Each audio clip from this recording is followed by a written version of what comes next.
This is BrightlingSource.com, and today I'm reviewing a Graham Chronofighter. It's a pretty exciting watch. I know a lot of people really like the styling of Graham. Let's get to focus. And the Chronofighter, especially the classic style here with this style of lever, is my personal favorite. This is the older classic with a 43 millimeter diameter, and then another good 10 plus millimeters here for the espresso machine lever here on the side. This is a left-hand crown watch, so crown's on this side, which is really good for a watch that has such a large crown mechanism because it doesn't get in the way of your wrist when you're bending. This one uses G1722 movement, which is based on the Valjoux 7750. I believe Graham's been criticized by some for not doing for selling their watches at such a high price without doing any significant upgrading to the movement.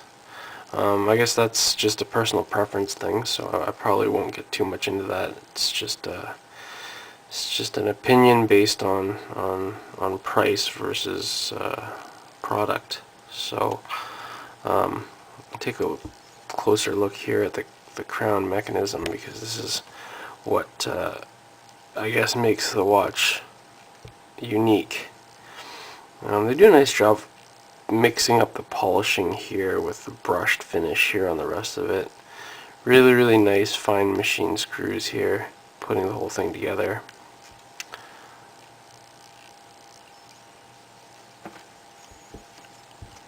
There's the back. Reset buttons here. And the crown on this one, if you want to wind it, is just simply a turn. You don't have to unscrew it or anything. You just turn it. It's actually quite easy to turn. So I'll get this guy going here. And as you can see, this small seconds are over here. Let's get the focus here.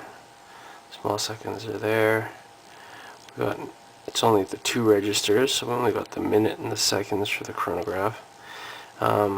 Swiss made, of course, and the Graham, most of the Graham watches are COSC certified, like this one. Blued steel hands for the two sub dials as well, which is nice. And one of the signature Graham design elements is the concave bezels that they do on all their watches.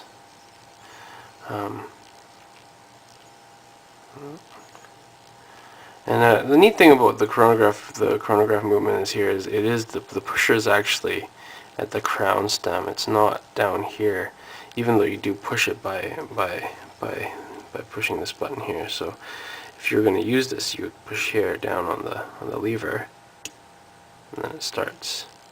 It's kind of neat.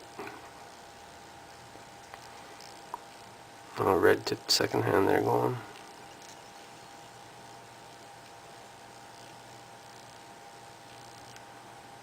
And then of course we push it again to stop it, and you push top here to reset it.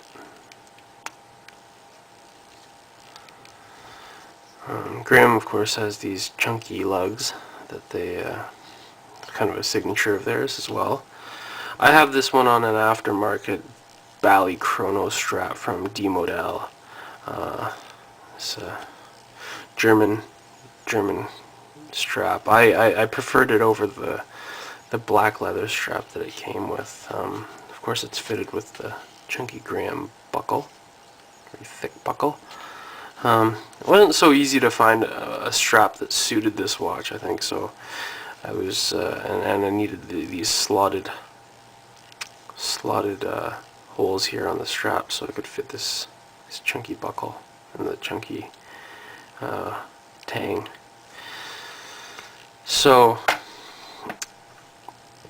really, as you can see, there's quite a bit of thought's gone into designing the mechanisms on the side here, and just the overall design of the watch in general. While I don't personally know the extent to which the movement has been modified, I still find this a very pleasing watch to wear. In fact, a lot of people really notice this watch, and the comments are all positive, actually. See, it's a great size for me. It's not as large as many of the other watches. It's just large enough, especially with the lever here on the side. I've always felt the 42 to 44 range has been perfect for my wrists, and this one falls right in there.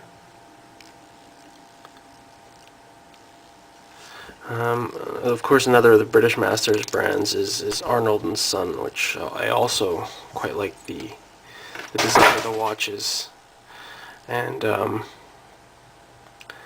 so maybe one day I'll get to review one of those as well. I may be acquiring a Graham Swordfish one of these days, so possibly I'll get a chance to review one of those too. But until then, hope you enjoy this Chronofighter review.